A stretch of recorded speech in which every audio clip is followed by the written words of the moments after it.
Okay, in this video, I'll just give the basics of all the graph sketching. So, yeah, hopefully it helps you be more confident in graphing, right? So, these are a multitude of graphs. The common graphs are, let's say if you have cosine x, right?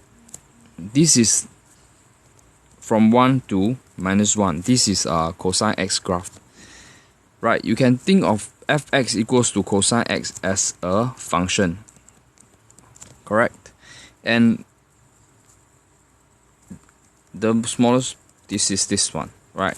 And let's say if we do cosine, let's say if we do 2 cosine x, 2 cosine x is similar to 2 fx, correct? That means all the y values will be scaled by 2 times. So that means the top highest point and the smallest point would be scaled by 2 times. And this part would be my 90 degree, this one will be my 180 degree, this one will be 270 degrees, and this part would be 360 degrees. Same here, this would be my 360 degrees, or if it's radian mode, then it's 2 pi. If this is 180 degrees, and this would be pi if it's in the radian mode, and this would be 3/4 pi if it is in the, or 270 degrees if it is, yep. So then this would be 90 degrees or pi over 2, and this would be, of course, the 0 degree, right? So this would be my 2 cosine x graph. And what if I want to draw the cosine 2x graph? This is like scaling by half. This is like f2x, which means I scale by half in the x direction. So when I scale by half means when this one would be 45 degree when I cut through it, right? It's still 1. And it would be 90 degree when I reach the bottom. Previously was 180 degree. And this would be 180 degrees when I come up one full cycle again. So that would be my 360 degrees initially, but now it will becomes 180 degrees, just half of it. So remember, when you do FAX, it means scale the fx graph by 1 over a in the x direction. So all the x values would be scaled, multiplied by 1 over a. So I'm using cosine x graph as an example. The same applies for sine x graph, except you see the difference between cosine x graph and sine x graph is that they are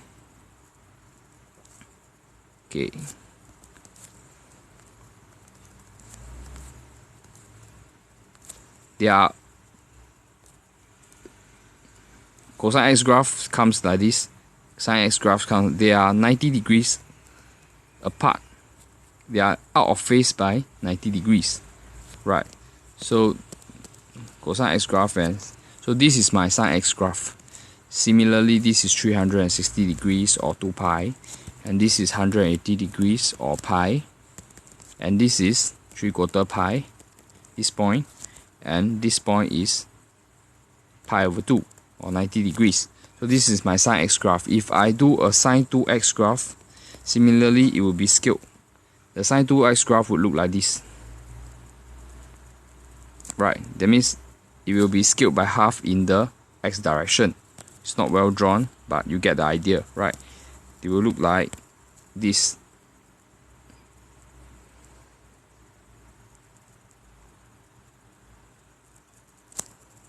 Is it true? Nope. No, it should, no, wrong. It will look like this. Okay? Yep. Originally there was 1 full cycle, now sine 2x, there should be 2 full cycles.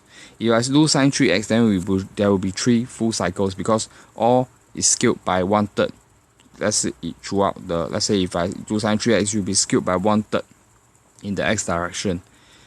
So this is my basic for sine and cosine graph, and there are other prominent graphs that most often use is the ln x graph. And this will be 1. Okay, because ln 1 equals to 0. So this is my ln x graph. And this is my y equals to x. The red color line would be my exponential x graph. They are the mirror image. Okay, it's not drawn very well, but they should be the mirror image of each other. So this would be 1 in the, it should be, okay, but so this is y equals to ex, right? This grows exponentially, right? But still it goes slowly but to infinity, right? Okay, so there's the asymptote here at x equals to 0, and for the exponential graph there's the asymptote at y equals to 0. These two graphs are very common, so you must know. So what if because let's say fx equals to ln x, what if I put something like this, x minus 1 equals to f x minus 1? That means I will translate 1 unit in a positive direction. Therefore my asymptote originally at x equals to 0 will come to here, and originally when I cut at 1, now it cuts at 2.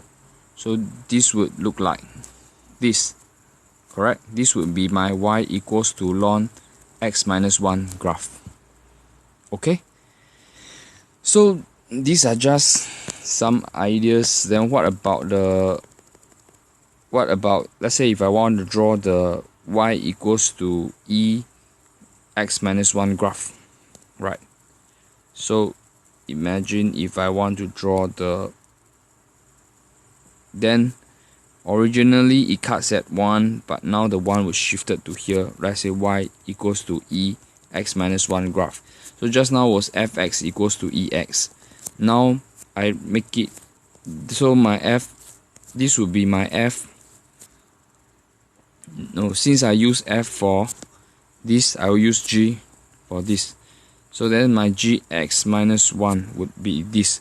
Therefore, the ex minus 1 graph is obtained by translating 1 unit to the right from the gx equals to ex graph. So therefore, it means the exponential graph becomes like this. This is my gx minus 1 ex minus 1 graph.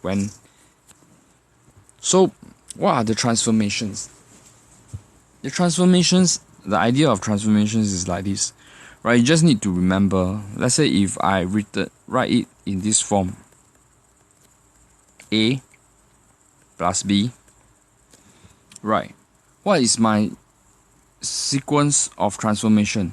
It will firstly be translate x-axis, translate by, so I will always do the x-axis transformation first, and it will be this b simply means, okay, translate in all this. By the way, these transformations must be performed in the following sequence, right, in order to be correct. If you change the order, then it is wrong. Let's say if I change this from fx, if I change to this, these are the following transformation. First, I will translate minus b units in x direction. Right, the x-axis is transformations is a bit stubborn. If you add b, then translate minus b units. If you multiply by a, it will scale by 1 over a units in x direction. And what does it mean? It just means that your x and y coordinate will now change to x over a and y coordinate. We will now move, right? And this one just means that the xy coordinate would shift to x minus b, and same the y coordinate. Just that. So actually, to remember the order of transformation, you just need to remember x-axis translate. Alright, the rest just follow. Translate, scale, and y-axis is the reverse of the x-axis. It scales first before it translate, and it scales by A units. Y-axis transformations are outside the bracket here, outside bracket. So these two are the y-axis transformation. This is the x-axis transformation. And so let's say if we scale by A units in the y direction, and they are pretty straightforward. It's not like the x-axis. If you multiply a A, it's scaled by A units. If you plus B, then it moves up by B unit, right? It doesn't try to look different, right? So scale by A units in the y direction means this will become x and a y. Okay? And translate by A units in the y direction, it means x, y will become x, y plus b. So these are the transformations that will take place. But what if I change it around, right? If I change the equation to look something like this: a bracket f a bracket x plus b, and the b is now here, right? To distinguish between the brackets, I put this.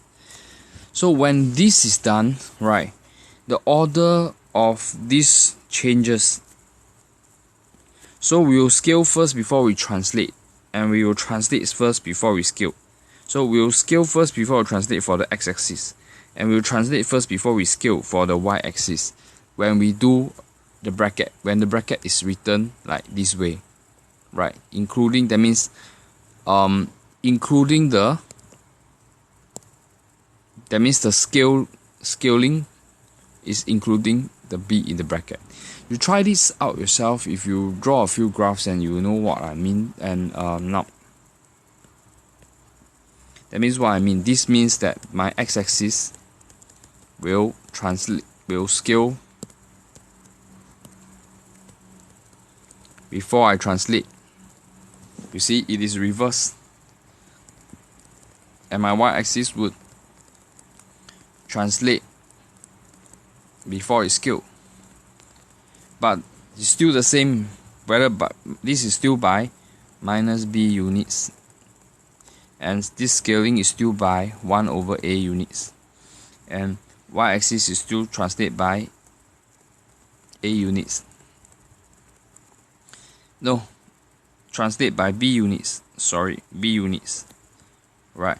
And translate by b units, and this was scaled by a units. So nothing has changed except that the order has changed. But the order, when the order is changed, the graph that you get will be different, right? So this is the graphing transformation. Or what else? I just make sure that I did nothing by careless mistake. 1 over a scaled by a units, translate by b, translate scale, scale, translate, scale, translate, translate, scale. Okay, it seems correct. If you identify any mistake, please let me know. There shouldn't be any mistake over here. So now, what if other things, like how to find maximum minimum point and asymptotes, or the axial intercepts? For x-axis intercept, just let y equals to 0 to find. And to find y-axis intercept, just let x equals to 0. Okay, for maximum and minimum point, find the dy dx and let it equals to 0. To find the x coordinate, after you find the x coordinate, substitute into y to find the y coordinate. And what else? Let's say if you want to find asymptote. To find asymptote, I say if you are given a rational function, for example x squared plus 3x plus 4 over x squared plus 2x plus 1. So when the power on top is not strictly less than the power below, you need to do long division first to change it to this form. Right. Even if originally there's an x in front, right, you still need to do the long division first. Right. So when you change it to this form, if it's a number here, if it's a constant here, then this is a horizontal asymptote, y equals to c. But let's say if you get a polynomial here like mx plus c, right, linear polynomial, then this is a oblique asymptote. And you get the vertical asymptote by letting the denominator equals to 0. So let's, for example, x minus 3 is at the bottom, then x minus 3 equals to 0, x equals to 3 is the vertical asymptote. So we go back. So let's say what happens if my x squared plus 3x plus 4 is divided by x squared plus 2x plus 1. Now, in order to get rid of this x squared, I must put a 1, right? And then this one will be x squared plus 2x plus 1, and this would be a minus, and then we will have 3x minus 2x is x, and 4 minus 1 is 3. So I rewrite this as x plus, this x come from here, then the 1 would come from quotient plus, remainder would be x plus 3, and then I'll still have the x squared plus 2x plus 1 at the bottom. So this part is a linear polynomial. This means that there is a oblique asymptote that is x plus 1. So x plus 1 means there's a y-intercept at x, and this one minus 1 would be the, you see, this is my, it should cut through these 2 points. These are my y equals to x plus 1. These are the oblique asymptote. Then what is my vertical asymptote? This one I must factorize out first. X squared plus 2x plus 1 is just equals to x plus 1 square, isn't it? So that means what? That means x plus 1 square, it will be a vertical asymptote if my x is equals to minus 1, because this will become 0. So then we will have a vertical asymptote over here. Then how do I know whether the graph looks like this or whether it looks like this? Which way? So one way is to, for quick check, we let x equals to 0 and see whether it cuts above or below the oblique asymptote. So when x equals to 0, I have 1 plus, the reason I let x equals to 0 is that I can find the y-intercept at the same time. So let's say when x equals to 0, so 0 plus 1 plus 0 plus 3 over 0 plus 1 square. That means I have 1 plus 3, so it will be 4. So I guess you see 4, then this is 1, so this should cut higher up, right? But the thing is, I will know that my graph is not this and this, is this and this, and this should be much higher up at 4. Okay, let's say I'm not drawing this to scale.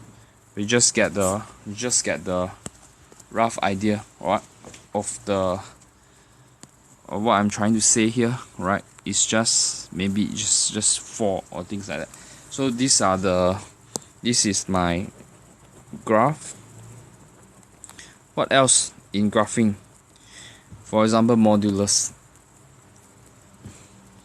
To draw a modulus graph, you just draw the original graph first. So let's say, for example, x squared plus 3, correct? Or x squared minus 3. If I want to draw the x squared minus 3 graph, positive coefficient of x squared means it's a smiling graph. If it's a smiling graph and minus 3 means when x equals to 0, it will be the, okay, when x equals to 0, the y-intercept will be minus 3. So quickly, I see that the original graph looks like this. And that means this must be my root 3 and this one must be minus root 3, because when I substitute inside, this thing would become, y would become 0. So if I do a modulus, then what happens? Then the negative part is reflected upwards. And my minus 3 becomes 3. That's a quick way to draw. And now what is the, if I don't want the modulus, then what is the equation on these two parts? These two parts are not the reflected part, so it should follow the original equation, y equals to x squared minus 3. But this part is the reflected part, so it should follow the negative of the original equation. Alright, so the same can go for a linear graph, let's say a line graph, right? So for example, this is minus 1, 1. So y equals to x minus 1. Correct? Let's say if I want to do a modulus, then what happens? If I want to do a modulus, then this part that is negative is reflected upwards, and this one, I get the 1 here. So when x equals to 0, I get minus 1, but modulus, I will get positive 1. So this gives my graph. And because this is the reflected part, the actual equation is 1 equals to minus x minus 1. Like this. And this is my original y equals to x minus 1 graph. Right. So that's it for now. If you have any more questions on graphing, please feel free to contact me, right?